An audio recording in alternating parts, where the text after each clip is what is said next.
केजरीवाल को जमानत मिलने पर सवाल क्यों? क्या केजरीवाल कोई क्रिमिनल है? सुनिए इस सवाल पर सुप्रीम कोर्ट के वकील अश्वनी उपाध्याय ने क्या कहा। चुनाव लड़ना फंडामेंटल राइट नहीं है, चुनाव प्रचार करना फंडामेंटल राइट नहीं है, इसलिए ये कैसे हुआ है मैं इस पे कुछ कह नहीं सकता। दिल्ली के मुख्यमंत्री अरविंद केजरीवाल को 1 जून के लिए अंतरिम जमानत मिली और वो भी चुनाव प्रचार के लिए। सुप्रीम कोर्ट के इस फैसले पर कई लोग सवाल उठा रहे हैं। उनका कहना है कि सिर्फ चुनाव प्रचार ये इतना बड़ा मुद्दा तो नहीं कि केजरीवाल को जमानत दे दी जाए। हालांकि ऐसी बात कहने वालों की बात में कितना दम है, वो कितने सही हैं और कितने गलत, ये सुप्रीम कोर्ट के वकील अश्वनी उपाध्याय से जानिए। मैं ऐसा ये समझना चाहती हूँ इस जमानत देने पे तो जो कोर्ट का जो तर्क आया, जो मैंने पढ़ा कि अरविंद केजरीवाल समाज के लिए कोई खतरा साबित नहीं है, क्रिमिनल नहीं है। और दूसरी बात ये कि उन पे लगे जो गंभीर आरोप है वो अभी सत्य सिद्ध नहीं हुए, शायद इस कारण उन्हें दे दी गई है। नहीं, ऐसे बहुत सारे लोग हैं जिनके मामलों की जांच चल रही होती है। मैंने बताया ना, पहली बात तो जो जमानत मिलती है वो फंडामेंटल राइट के लिए मिलती है। अगर आपका कोई फंडामेंटल राइट के ऊपर खतरा है, आपका घर जो है बाढ़ में डूबने वाला है, आपको लगता है जमानत मिल के आपको जमानत दे दी जाएगी, अपना घर बचा लोगे, तब आपको जमानत मिलती है। आपको लगता है कि हाँ घर में कोई ऐसा है जो मरने वाला है, तबीयत बहुत खराब है, जमानत देने से वो बच सकता है, तो सामान्यतया जो जमानत दी जाती है वो फंडामेंटल राइट को बचाने के लिए होती है। चुनाव लड़ना फंडामेंटल राइट नहीं है, चुनाव प्रचार करना फंडामेंटल राइट नहीं है, इसलिए ये कैसे हुआ है मैं इस पर कुछ कह नहीं सकता। लेकिन सर यहाँ पर मेरा एक सवाल है, शायद हो सकता है थोड़ा कंट्रोवर्शियल हो जाए, लेकिन जब कानून की बात, सुप्रीम कोर्ट की बात उठी है, कुछ ज़रूरत है सुप्रीम कोर्ट में ही बदलाव की? जुडिशियल रिफॉर्म की बहुत ज़रूरत है।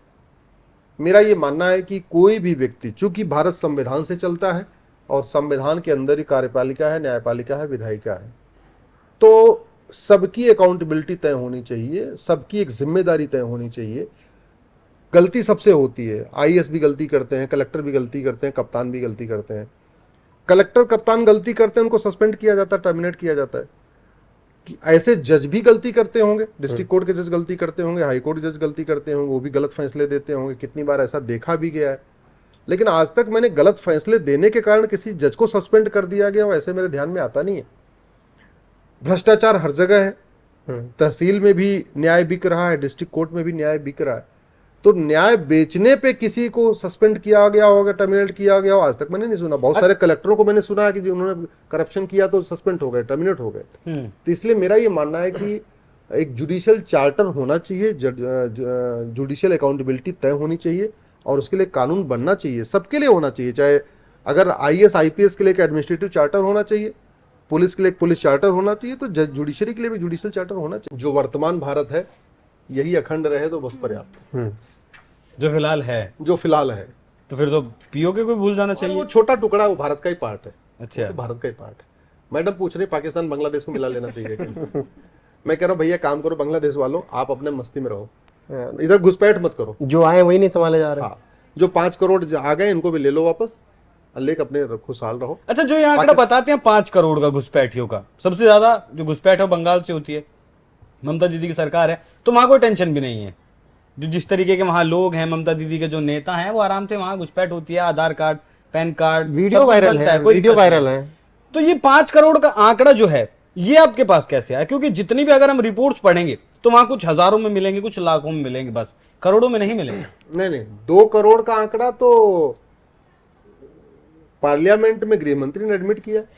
हाँ, 2 करोड़ आ चुके हैं। मैंने 5 करोड़ का आंकड़ा, मेरी पीआईएल चल रही, भारत में एनआरसी होनी चाहिए, जब मैं उस पे काम कर रहा था, 2017 में की बात है, मैं जब उस पे काम कर रहा था, तो मैं राज्यों की वोटर लिस्ट का हमने एग्जाम स्टडी किया कि वोटर लिस्ट कैसे चेंज हो रही है। 1999 में क्या पोजीशन थी, तो 2014 के चुनाव में क्या पोजीशन हो गई। आप भारत के किसी भी लोकसभा क्षेत्र की 25 साल पुरानी वोटर लिस्ट और आज की वोटर लिस्ट देख लो। वोटर लिस्ट में क्यों कह रहा हूं, क्योंकि जो जनगणना होती है वो 10 साल में होती है, लेकिन वोटर लिस्ट हर चुनाव के पहले अपडेट होती है। ठीक है, विधानसभा चुनाव होगा तभी वोटर लिस्ट अपडेट होगी, लोकसभा प्रधान होगा तभी अपडेट होगी। बिल्कुल, गांव का आप 2024 की लोकसभा की वोटर लिस्ट अपने लोकसभा की और 1999 की वोटर लिस्ट अपने लोकसभा की एक बार कंपेयर करके आप देख लो, आपको पता चलेगा आपके लोकसभा की डेमोग्राफी बदल चुकी है, आपके लोकसभा की डेमोग्राफी बदल गई है, आपके बदल गई है, आपके बदल गई है। भारत के सभी लोकसभा क्षेत्रों की डेमोग्राफी तेजी के साथ बदल रही है। उसका रूट काज क्या है? घुसपैठ, धर्मांतरण, जनसंख्या विस्फोट। उस समय जब मैंने रिसर्च किया था तो मैंने कहा था 5 करोड़ आ चुके हैं, और केंद्र के अलावा सभी राज्यों को नोटिस गई है, और किसी भी राज्य सरकार ने ये नहीं आके सुप्रीम कोर्ट में कहा कि इनका आंकड़ा गलत है। तो बंगाल की सरकार ने भी नहीं कहा कि आंकड़ा गलत है। जनसंख्या विस्फोट भारत के टोटल केंद्र और राज्य मिला दीजिए आप, राज्य और केंद्र शासित प्रदेश टोटल 36 है, 28 राज्य और 8 केंद्र शासित प्रदेश। 36 में से 9 राज्यों की डेमोग्राफी बदल गई, यानी 25% राज्यों की डेमोग्राफी बदल बिल्कुल। गई। भारत में टोटल इस समय 800 जिले हैं। 800 जिलों में से 200 जिलों की डेमोग्राफी बदल चुकी है। हिंदू माइनॉरिटी में चला गया। 25% जिलों की डेमोग्राफी बदल गई। भारत में 6000 तहसीलें हैं। 6000 तहसीलों में से 1500 तहसीलों की डेमोग्राफी बदल चुकी है, यानी 25% तहसीलों की डेमोग्राफी बदल चुकी है।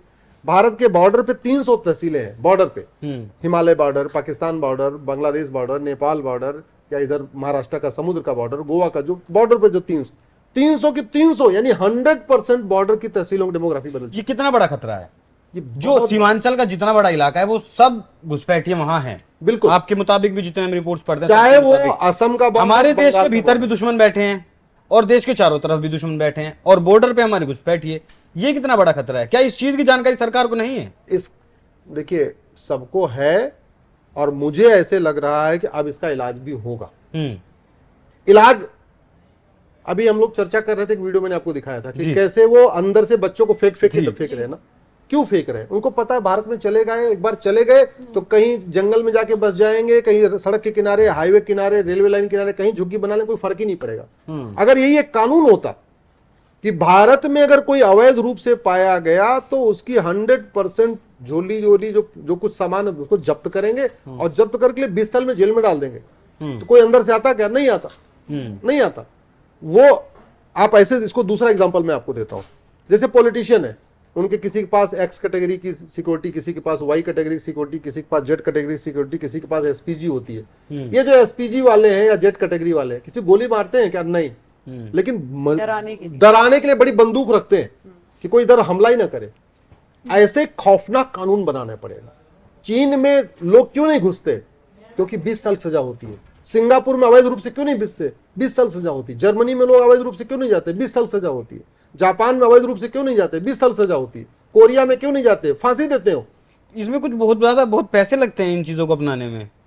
वो जापान में जो हो रहा है, चाइना में या अमेरिका में जो हो रहा है, अगर इन चीजों को अपने संविधान में डालें, ये मोटा खर्चा है। कहीं कोई खर्चा नहीं है, फ्री में है। खर्चे वाले काम तो सब हो रहे हैं।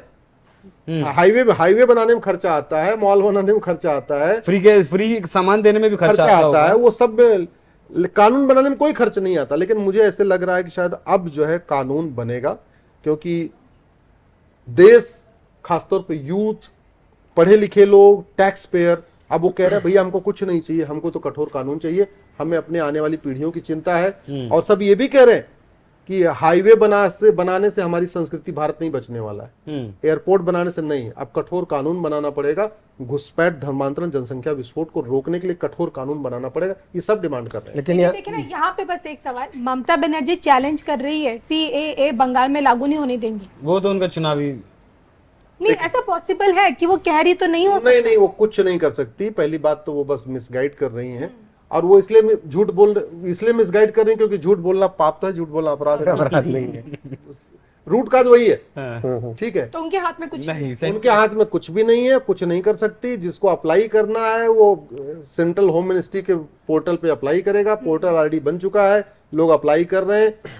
स्टेट गवर्नमेंट से कुछ पूछा भी नहीं जाएगा, DM से कुछ पूछा भी नहीं जाएगा, सीधे केंद्र सरकार उस पर कर रही है। तो उनके हाथ में कुछ है ही नहीं है। लेकिन और वैसे भी CA भारत के लोगों के लिए है ही नहीं है। ये तो बेचारे जो पाकिस्तान, अफगानिस्तान, बांग्लादेश में सब कुछ छोड़ के आए हुए हैं, सब कुछ छोड़ के आए हुए हैं। अदरवाइज अगर उनको अपने घर की लालच होती, खेत खलिहान की, तो वहीं रहते, वहीं कन्वर्ट हो जाते। उनको लिए कुछ भी इंपॉर्टेंट नहीं है। सबसे इंपॉर्टेंट क्या है? हमारा धर्म बच जाए। जो धर्म बचाने के लिए आया। भारत एक धर्मनिष्ठ राष्ट्र है, और यहीं के लोग, अगर भारत में उनको नागरिकता नहीं मिले तो कहाँ मिलेगी उनको? धर्म बच जाए, जनसंख्या विस्फोट की बात हुई। रिपोर्ट आई है 7.18%, 8% हिंदू, कम हुए हैं। 43.15% मुसलमान इस देश में बढ़े हैं। मतलब ये कितना चिंता का विषय है। जनसंख्या विस्फोट की जब बात हो रही है, जब बात संस्कृत बचाने की हो रही है, तो फिर से विभाजन की स्थिति आ सकती है क्या? आंकड़ा क्योंकि समझ जब रहे हैं। पाकिस्तान बना था तो 22% मुसलमान थे और आज 14% हम पहुंच चुके हैं। और ये 43% पैदा किए गए हैं या फिर घुसपैठिए भी इसमें? उसको और आप क्या हम उस हिंदू राष्ट्र के बदले इस्लामिक राष्ट्र बनने वाले, मुझे ये भी बताइएगा। और इसका कारण लव जिहाद तो नहीं, हिंदू लड़की को और फंसा फिर- लिया तो एक लड़की फिर वो वहां से वही- गुम कर दी, वही 2000 अपने घर में ले आए। वही अपना 2047 परिवार गजवाए हिंद।